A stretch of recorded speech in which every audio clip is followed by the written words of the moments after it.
Hallelujah. चलिए, आज मैं आपको 4 रास्ते बताऊंगा जिसकी वजह से डेविल आपकी लाइफ में वर्क कर सकता है, और उसके बाद मैं रेस्टोरेशन के लिए बात करूंगा।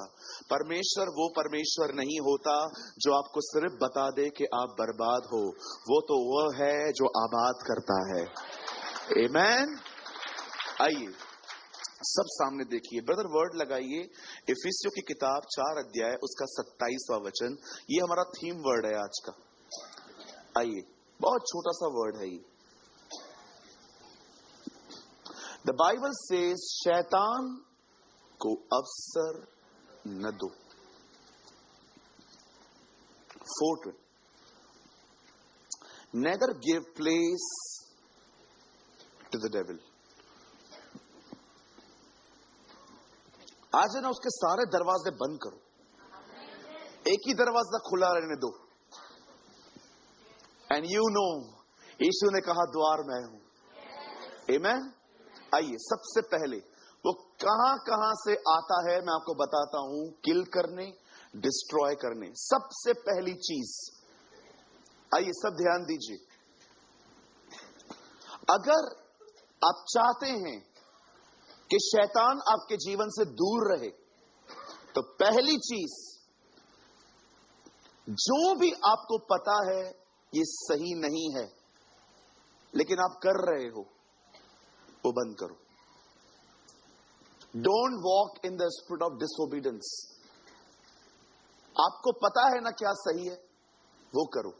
याद रखिए, इफिसियों की किताब में लिखा गया है, आज्ञा न मानने वालों में वो आज भी काम करता है।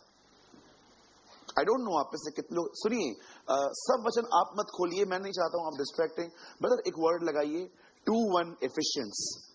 यहां देखिए सब, यही पत्री 2 अध्याय और उसका पहला वचन। यहां देखिए, और उसने तुम्हें जिलाया जो अपने अपराधों के कारण मरे हुए थे। हम अपने गुनाहों के कारण मरे हुए थे। आगे, जिसमें तुम पहले इस संसार की रीति पर और आकाश के अधिकार अधिपति अर्थात उस आत्मा के अनुसार चलते थे जो अब भी आज्ञा न मानने वालों में कार्य करता है। अब भी, टिल टुडे, आज भी अगर आप प्रभु की आज्ञाओं को नहीं मानोगे, ट्रस्ट मी, वो आपकी जिंदगी में काम करेगा। मुझे नहीं पता है आप में से कितने लोगों ने कभी इस वर्ड को सुना है, जो अब भी आज्ञा न मानने वालों में कार्य करता है। सबसे पहले इस चीज को जानिए, शैतान का पहला दरवाजा है खुलने का आज्ञा का उल्लंघन। जो परमेश्वर आपको सिखा रहा है उसके खिलाफ जाना। आप जानते हो परमेश्वर आपको क्यों आज्ञा देता है? क्योंकि प्रभु जानता है आज्ञा आपके लिए अच्छी है। ये मत सोचो कि आज्ञा इसलिए वो देता है कि वो रूल करना चाहता है। देखो जो मैं कह रहा हूं, देखो ये लोग कर रहे हैं। वो ऐसा खुदा नहीं है तानाशाहों की तरह। वो कहता है मैं तुझे इसलिए देता हूं क्योंकि वो तेरे लिए अच्छा है। आप बच्चों को आइसक्रीम क्यों नहीं देते ज्यादा? क्योंकि उनके लिए अच्छा नहीं है। परमेश्वर बहुत सारी चीजें पता है आपको क्यों करने के लिए कहता है, आपके लिए अच्छा है। मैं आपको अपनी छोटा सा एक्सपीरियंस बताता हूं अपना। ये मेरे साथ कई बार हुआ है।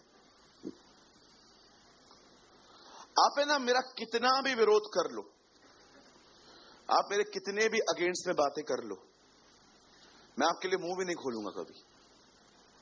नेवर, कभी भी।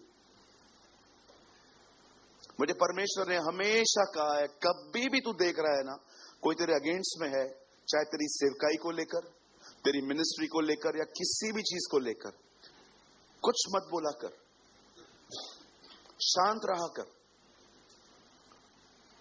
तुझे ये बात पता होना चाहिए, आई एम योर एडवोकेट।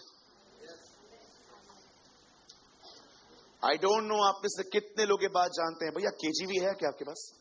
केजीवी है? अगर केजीवी है तो एक वर्ड लगाइए, 1 जॉन 2:1। यहां देखिए, सब इंग्लिश में लगाना ब्रदर, सब यहां देखिए, बाइबल मत खोलिए। यहां जब मैं बोलता हूं इधर देखो तो अच्छा रहेगा आपके लिए वो भी। यहां देखिए, देखो जीसस के लिए यहां पर क्या लिखा है। 1 जॉन 2:1 केजीवी में लगाना, लेकिन क्योंकि वो आपको शायद कहीं और नहीं मिलेगा। My little children, these things I write to you. नहीं, Yes, that yes, sin not, and if any man sin, we have an advocate. हमारे पास एक वकील है. आपको पता है इस बाइबल ट्रांसलेशन में जीसस को एक वकील कहा गया है. आप चाहते हो वकील लड़े तो गवाह चुप रहे, नहीं तो ऊपर से ऑर्डर आएगा, ऑर्डर ऑर्डर. तो चुप कर, मेरे लिए क्या बोला तू. यीशु बाजू में खड़ा हो जाएगा, प्रभु क्या करूं, एक केस खुद ही लड़ रहा है. लड़ने दे बेटा, लड़ने दे, ये हार के आएंगे बाद में. कौन सा केस है मुझे बताओ जिसका फाइल उसके पास पहुंचा और वो हारा, मुझे बताओ. लेकिन आप में से कुछ लोग हैं जिनको अपनी इमेज से इतना प्यार है कि आपकी इमेज के ऊपर थोड़ा भी दाग लगे आप चुप नहीं रहते. बाइबल बताती है तेरा बैरी भूखा है तो उसे खाना खिला, प्यासा है तो उसे पानी पिला. ऐसा करके उसके ऊपर शर्म के अंगारों के ढेर लगा. आप सोचो, आप एक आदमी को इतना परेशान कर रहे हो, उसके बाद भी जब भी आप उसके सामने आते हो आप उसकी इज्जत करते हो. पता है बाइबल क्या बताती है, ये किसी के ऊपर शर्म के अंगार डालना है कि यार मैं इस आदमी को तंग कर रहा हूं जो इतना प्यारा व्यक्ति है. क्या लगता है आपको, यीशु ने कहा एक गाल पे चाटा मारो, इसका दूसरा भी आगे कर दो. इसका मतलब क्या है, शर्म कर, तू मुझे मार रहा है. एक ऐसे व्यक्ति को जो तेरे लिए कुछ बोलता भी नहीं है. आप याद रखिएगा, चाटा खाने का मतलब ऐसा नहीं है कि वो सिंबॉलिकल लैंग्वेजेस हैं ये सब. यीशु ये कह रहा था विरोध मत करो. मुझे कितनी बार पता चलता है ये बहन ऐसे बोल रही है, ऐसे ये भाई ऐसे बोल रहे हैं, मुझे सब रिपोर्ट्स मिलती हैं. कोई बात नहीं, ये मेरी टेस्टिंग है. आप विश्वास करो, मैं आपके लिए 1% अपने अंदर गंदगी नहीं रखता. अरे रखूंगा कैसे, कल अगर आप मेरे पास आओगे मैं आपके ऊपर हाथ रख के दुआ कैसे करूंगा, क्योंकि मुझे पता है जो अभिषेक मेरे पास है वो आपको मिलेगा. शुद्ध रखो, क्लीन रखो, फॉर हिज नेम सेक, उसके नाम के कारण. क्योंकि तुम आने वाले दिनों में, अरे वो भी वैसा तुम भी वैसे, क्या फर्क, थोड़ा तो अलग रहे. किसी ने कहा जो डिफरेंट नहीं है वो डिफरेंसेस भी नहीं दिखा सकता. ट्रस्ट मी, अगर मैं डिफरेंट नहीं हूं तो कभी आपका जीवन डिफरेंसेस भी नहीं दिखा पाएगा. Jesus never say always fight with darkness, he say just shine. आपको हमेशा लड़ने की जरूरत नहीं है अंधकार से, आज सिर्फ चमको, अंधकार खुद ही दिखाई देगा हर एक को. कहो बाजू वाले को, हमेशा लड़ने की जरूरत नहीं है अंधकार से, तू मात्र चमक. हे सोने वाले जाग, तब मसीह की ज्योति तुझ पर चमकेगी.